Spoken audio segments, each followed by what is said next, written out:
Hi,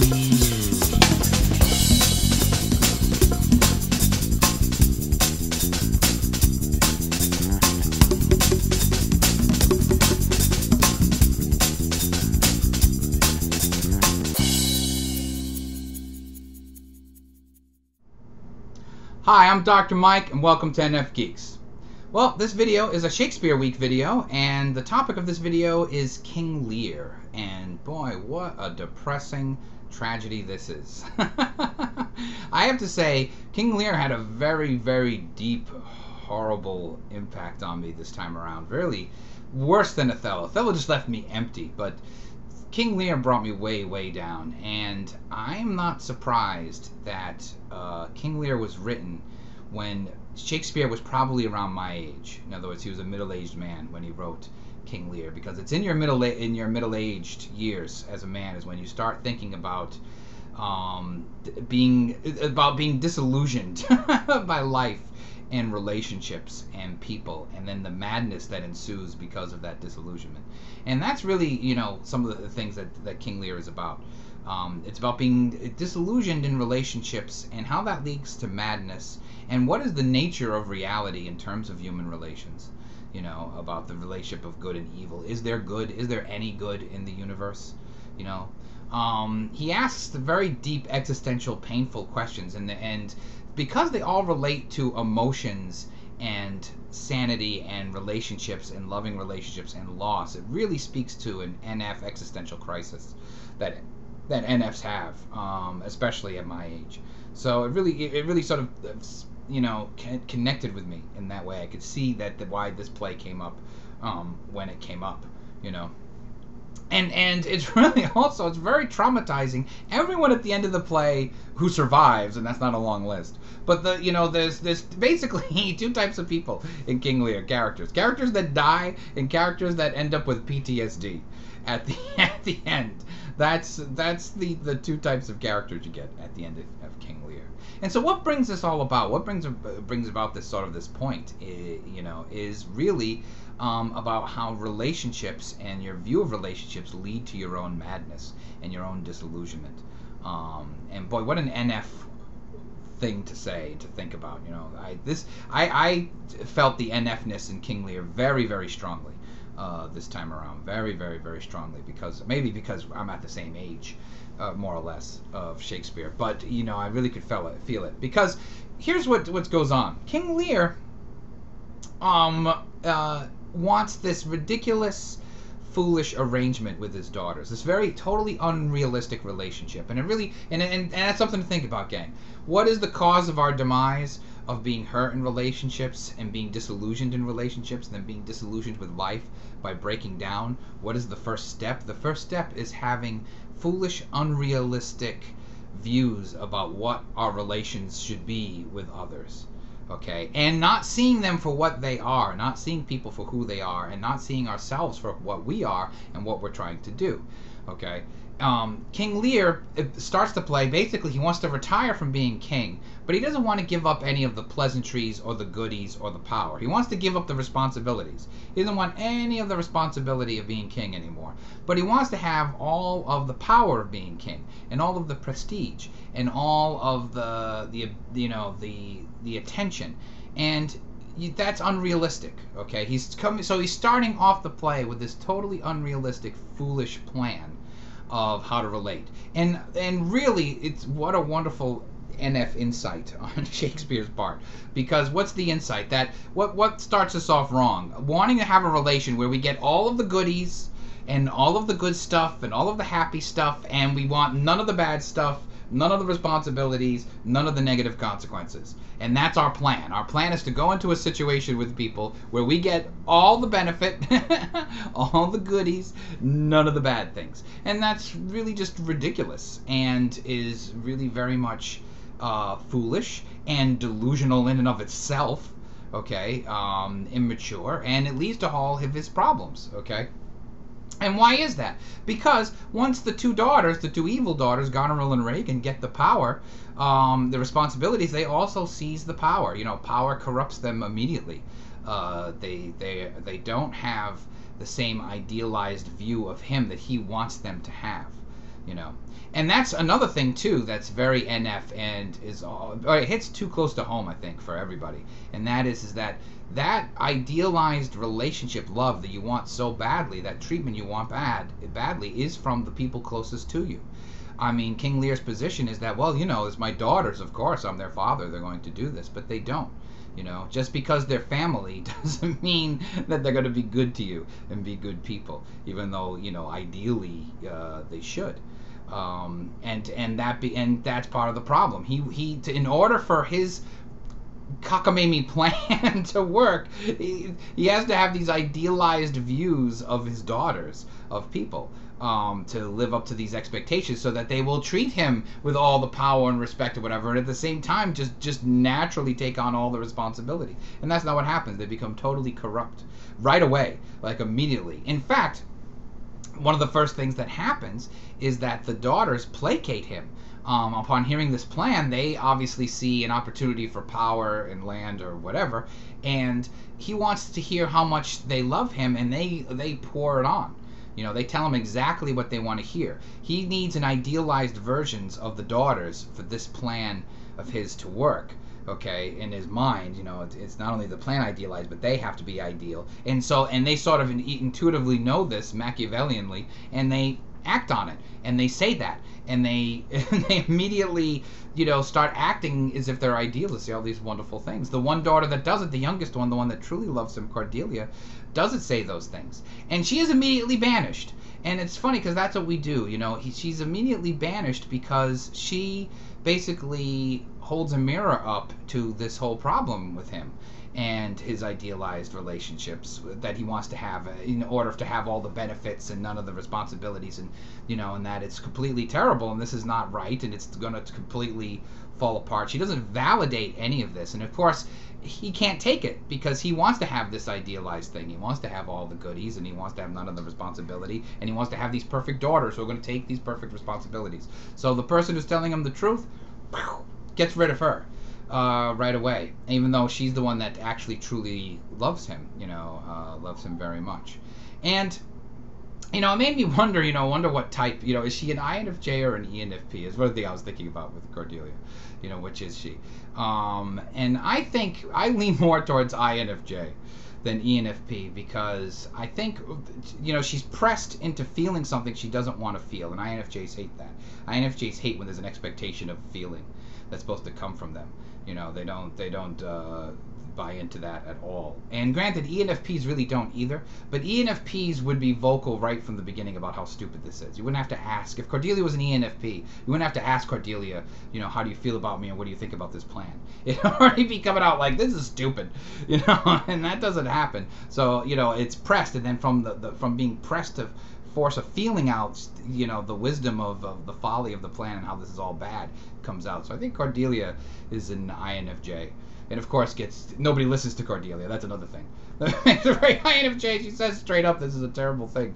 And of course, nobody listens and she gets kicked out of the castle and all of that. So it's funny how that goes down. But it's not just, what's interesting is that it's not that this idea of disillusionment of relations goes on throughout the play with all the characters. All the characters have these ideal views of what this functional delusional views of what they want the relationship to be with another character, and it's completely one-sided.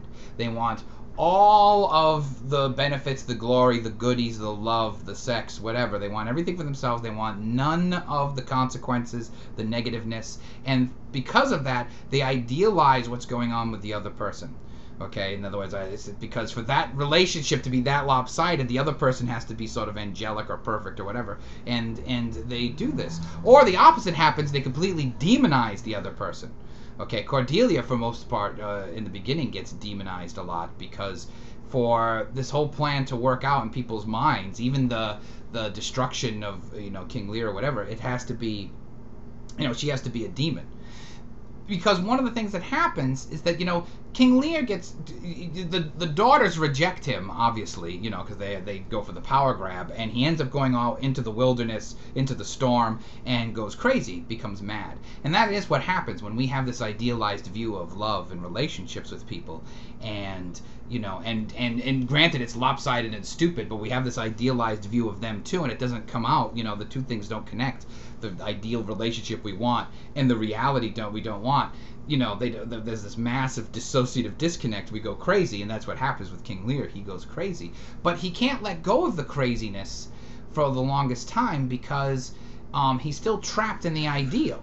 You know, he still thinks that he's still not seeing them, the daughters, for what they actually are, including Cordelia. He's not seeing any of his three daughters as they actually are. The two oldest ones being shits, and the youngest one being the good one. You know, he just sort of laments about how he's been screwed over and goes into a, you know, almost a fugue, a psychotic state over it, over what's being rejected by his daughters and being totally lost of power and everything and everything that's happened to him. And part of the dissociation is his inability to let go of the idealized relationship. Okay, because in order to break out of the madness, you'd have to accept that your initial position, the idealization of this ridiculous relationship where you're going to get all the goodies and give nothing and have no responsibilities and no pain, and then this view that put the other person in, you know, is to accept the wrongdoing and everything. And that's also why he has such a hard time accepting what he did to Cordelia. Cordelia has to come back into his life to redeem him. You know, to give him redemption and bring that out of him, you know, and bring him back a little bit into sanity, you know. But she has to do it, and she does. There is a nice moment of forgiveness and redemption where he sort of realizes, at least partially, how foolish he was, or at least minimally, he's just glad that he's been forgiven for being so foolish and so stupid with her. You know, gets into relation with her. But again, it's an idealized world. He's still not, you know, people think like he's gone through this great arc in King Lear. He's not, because at the end, when it's obvious that they lost the battle and Goneril and Regan are going to send, and Edmund are going to send Lear and Cordelia to prison, he's happy with it. He's just going to be in prison with Cordelia forever and be happy, and someone will love him. It's still sort of this idealized love. At least one daughter loves me, you know. And Cordelia's like, wow, this sucks. We're going to go to prison. You know, she's INFJ, you know, realizes how bad it is. But, you know, he's sort of, no, we'll be together in prison, you know, and be really bad. You know, the main thing that ends up in terms of ideas at the end here is a very NF Mercutio question. You know, in many ways, King Lear is what happens when our inner Mercutio takes over. You know, it's from the Romeo and Juliet video I did. Takes over that cynicism that we have to deny our ideals, to get rid of emotions. What happens is that dips into nihilism and existential vacuum and deep melancholy for the NF. That's what happens. We finally succumb to our own cynicism. And the play, and King Lear himself, succumbs to his own cynicism and existential vacuum over everything that happens. And one of the messages of the play is that there is no good, you know, in the world. That there is no good. That there's really two types of people. There are villains and there are victims. Okay, and the good news is that the villains don't win, because evil in and of itself is dysfunctional and will eventually turn on itself and destroy itself, and that's what happens. You know, Goneril and Regan destroy themselves along with Edmund. So I mean, evil is naturally self-destructive. So you don't have to worry about evil necessarily winning in the end and perpetually going on, because evil is inherently dysfunctional and will just self-destruct and collapse in on itself. But at the same time, there's no heroes coming in to save the day. There's no goodness to come in and stop anything from happening. And the only other type of people left are the victims. And that's what you get at the end of King Lear. You know, even though he sort of at least gets back into good graces with Cordelia, Cordelia dies. And I watched the one that you should watch if you're going to watch King Lear. Watch the Ian McClellan version that's on PBS, the PBS Ian McClellan version. Because it's Ian McClellan, you know, can't go wrong with that. And when he brings in Cordelia's body, he lets out such a wail and a moan, you know, bringing in her body into the scene, onto the set, and it's so awful and terrible and painful and sad, And so, like, even though they had this reconciliation and redemption, and she was always in the right, she's dead. She dies, and then he dies of heartbreak, and the only people left are the traumatized, Edgar and Albany and Kent, who apparently is going to go kill himself, over it. So I mean, so he's eventually going to be a victim. But all you have left are victims, and this is a NF question, a conclusion that comes up when we forsake our ideals and we go into this very deep melancholy place. And I think INFPs bring us there. And I don't mean bring us there like they bring us down. I mean, because they have the strongest sort of inner mercutio, they show the way to how you get to that conclusion, okay? And I say that because this whole conclusion about the victims and villains reminded me of something the doctor, my former girlfriend, used to say about relationships. And she used to say all the time, too, and it really upset me a lot. But she used to say, and she wouldn't always say this in one sentence, but she basically would make 3 points and link them together in one way or the other, sometimes all at once. But that one, nobody understands commitment in love. Okay, she would say this, no one understands commitment. People aren't committed anymore. There is no such thing as commitment. Commitment doesn't exist. That's one. Okay, can you hear the INFP melancholy cynicism dipping into existential vacuum here with this? Oh, it's true. And she would get very serious. Boy, this was very serious when she used to say this. But commitment, there's no commitment. Everyone cheats. Everyone cheats. Everyone's having affairs. Everyone's cheating. And if you're not being cheated on, you're the victim of you're being, if you're not doing the cheating, you're being cheated on. You are the victim of being cheated on, and that there's nobody who exists who's not cheating and is in a loving relationship where they're being committed to. That doesn't exist. So there's no commitment. Everyone cheats, and if you're one of the few that's not cheating, you're being cheated on. You're the victim. And I used to hate when she used to say that. I took it very personally. Especially since I was, really busting my ass to make that relationship work. I was always very personal, and I took it very personally. I was always like, what the fuck? How could you possibly be saying this to me? How dare you? But the truth of the matter is, my inner Mercutio, and again, because I'm an NFP too, my inner Mercutio agrees with her.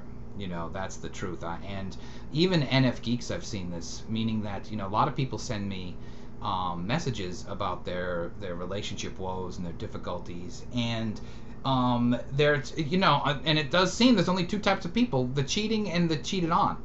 Everyone's either been cheated on or is cheating and is fine with it. And every time I get one of these messages, I always think, oh God, she was right. Everybody's a victim. It's awful. And it touches upon that part of me too. So even though I was upset with her saying this, I also, on some level, agree, and I wonder, too, are there only, that's on some level, I actually do agree, and that is that, are we nothing but victims and villains? Is that all there is? It's just victims and villains of the world, and there is no good in the world. I don't know if that's true, but her conviction and strength of saying that when she used to talk about this with relationships, and I'm giving the paraphrased, kindergarten versions, she would talk very deeply about this. She was an INFP, so it wasn't short, and it was very serious. It really, the message of King Lear seems very NF and very INFP to me, because it seemed very, very similar to what the doctor was saying in terms of people, and is there any good in the world? Does it even exist? And sort of being very melancholy about that, and nobody can get melancholy like an INFP. That's for sure. And and finally, that leads to I also made a connection with MBTI in that a lot of our troubles with type is because we're trying to be King Lear, meaning that we're trying to pick a type that we want to have. We're trying to choose our type, and how I feel about that. But we're trying to choose our type, or we're trying to create this ridiculously idealized version of our type where we have all of the strengths, none of the weaknesses, and then all of the strengths of like other types. This ridiculous position, and we go to people to validate that, the Gonerills and the Reagans, and they do, but those who validate that are people who are trying to get something from us, or are just using that against us. And those who talk about type in a way that's very sort of honest, or trying to, the Cordelias, they get shunned. And a lot of our trouble with type, and our disillusionment with type, and the madness that comes with type, comes from a King Lear position, where we start off as King Lear, thinking that having this sort of ridiculous view of our type, and then looking for validation from that, and those who validate that ridiculous view are not good, and we end up in this state of madness because we're dissociated from ourselves, the way King Lear is dissociated from any kind of true relationship with people because of this view that he has about what the relationships should be, you know. Now, saying that, you might be saying, well, Mike, you know, there's going to be the other cynicism is going to come out and criticism, like, well, Mike, are you saying you're King Lear and you're having this? No, I am not King Lear. And then others are going to say, well, Mike, are you Cordelia, the truth person and the good? No, I am not Cordelia. I know who I am in the play, and that is I am what every ENFP is, and that is I am the jester.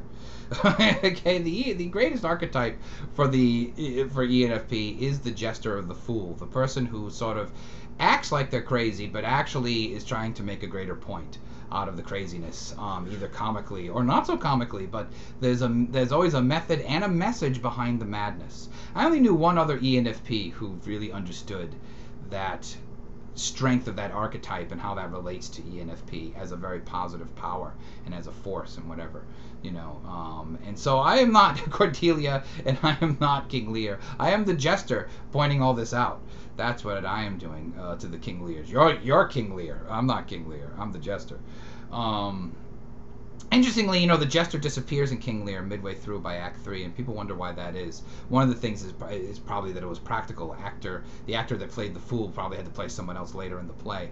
But, you know, you could argue that what happens is that King Lear goes into the madness, gets rid of the fool, kills the fool, or gets rid of the fool because he cannot accept what the fool is saying. He cannot hear the criticism anymore, and so he disposes of the fool in some way. And I think that happens too, you know, so, or you become the fool, you know, you turn into the fool and King Lear become one person, you know, and that's part of the madness. You internalize the madness and it becomes real, you know. But in any event, King Lear, very traumatizing. Everyone's traumatized at the end, and so was I. I was traumatized by the end of King Lear. So, still, excellent play. Absolutely worth your time. Alright, so thanks for watching. As always, come join the fun on the Facebook forum for Nfgeeks. You could win a free typing in our typing lottery, or I will type you with a consultation for the cheapest price in town. Just contact me on Facebook, or contact me at nfgeeks@gmail.com, and come follow us on Tumblr and Twitter as well. And it's happening. And the question to ask is that, you know, is villainy in victims? Is that what's happening? Is there any good? I'll leave you with that question, because that is the question of King Lear, and that I'm asking myself today. Is there any good in the world, or are we all just victims and villains? So, food for thought.